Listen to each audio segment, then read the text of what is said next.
पियर त्योहारों से आवेले पियारिया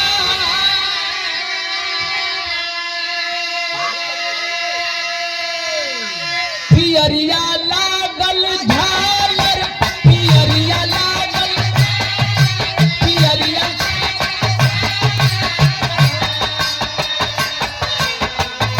ललना त्योहार से ललना त्योहार सेवाएला सिनोरावा सिनोरावा भरल से मुरवे सिनोरावा सिनोरावा भरल से मुरवे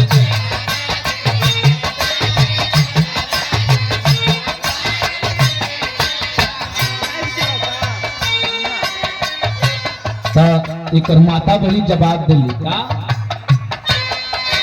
नैहरा से आवेले पियरिया पियरिया लागल झालर पियरिया लागल झालर ए ललना ससुर से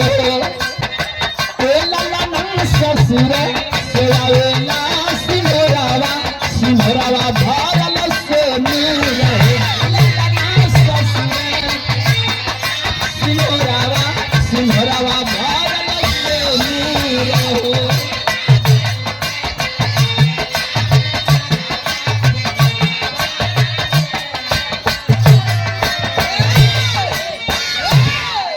महाराजा सूर्यदेव का जन्म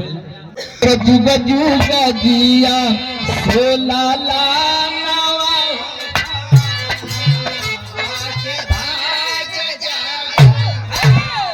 और पढ़ के भैया गिरजा गोड़ तो सोहरिया पर खुश होकर भैया 50 रुपया दिलन फुल लाइन गाना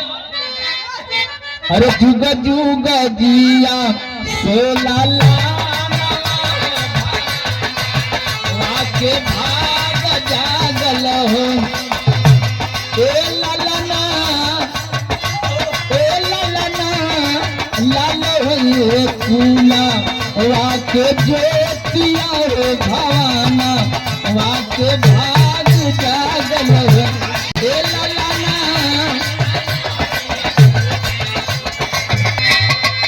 पियर अखिया त बाटे जैसे माटी कनकिया जैसे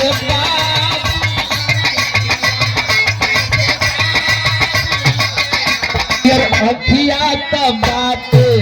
जैसे माई कनकिया जैसे बाबू कनकिया जैसे बाबू कहो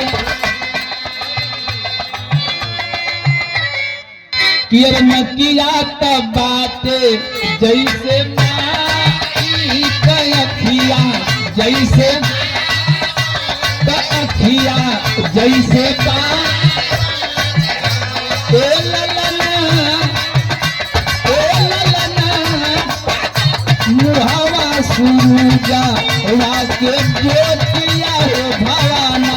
वाके भाग जा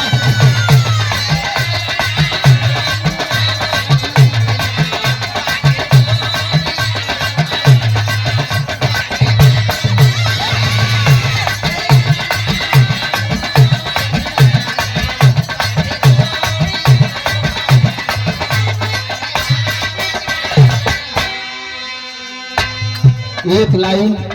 सवाल करिए पढ़े लिखे नौजवान साथी बैठे हो जरा इस सोहरिया पर तवज्जो देंगे यह सोहर का मेन भाव बा।